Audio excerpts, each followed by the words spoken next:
మనం వేలం పాటలో లడ్డు గెలుచుకున్నాం గైస్. ఎంతకో తెలుసా, మరి 51,07,777 రూపాయలు కాకపోయినా కానీ నెక్స్ట్ ఇయర్ మేమే గణేశుడిని ఇప్పిస్తాము అని చెప్పేసి ప్రామిస్ చేసి కొనుక్కున్నాం అనమాట ఈ లడ్డుని. This was like around 10 kgs.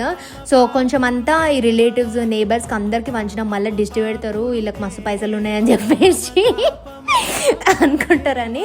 So వాళ్ళకి కొంచెం కొంచెం వేసినాం, జస్ట్ కిడింగ్ గైస్. వాళ్ళకి కొంచెం కొంచెం ఇచ్చినాము. ఇంకా పొలంలో వేసుకుంటారు కదా యూజువల్గా లడ్డుది, మంచిగా పొడంతా వేసేసి సో పొలంలో కూడా కొంచెం వేసినాం. మంచిగా ఆడ మనకి వరి రైస్ బ్యాగ్స్ ఇంకా కొన్ని ఎక్కువ రావాలి నెక్స్ట్ ఇయర్ అని చెప్పేసి, నెక్స్ట్ హార్వెస్ట్కి అని చెప్పేసి. అండ్ ఇంట్లో వెరీ ఇంపార్టెంట్ కదా మనకి ఇంటి ప్లాంట్స్. సో ప్లాంట్స్కి కూడా ఒక్కొక్క పిడికడ వేసి కొంతమంది ఇంటి పైన కూడా వేసుకుంటారు గైస్. అండ్ ఇది మీకు క్వశ్చన్ రావచ్చు, అక్క మంచిగానే వేస్తున్నావు ఇంట్లో ఉన్న ప్లాంట్స్కి కానీ చీమలు రావా అని చెప్పేసి. ఇది బేసన్ కాబట్టి చాలా తొందరనే మట్టిలో కలిసిపోతుంది. ఒకవేళ కలవకపోయినా కానీ ఇది ఉన్నంతసేపు చీమలు వస్తాయి. అండ్ మనది టెర్రస్ గార్డెన్ కాబట్టి it has abundance access of sunlight guys. So ఎక్కువ సన్లైట్ ఉంటే అంత చీమలు కూడా ఏం రావు. బాల్కనీస్ క్లోజ్డ్ ఉంటాయి చూడు, అక్కడైతే కష్టం. బై ద వే మీరు ఎవరైనా కొన్నారా వేలంపాట్ల laddu? What did you do?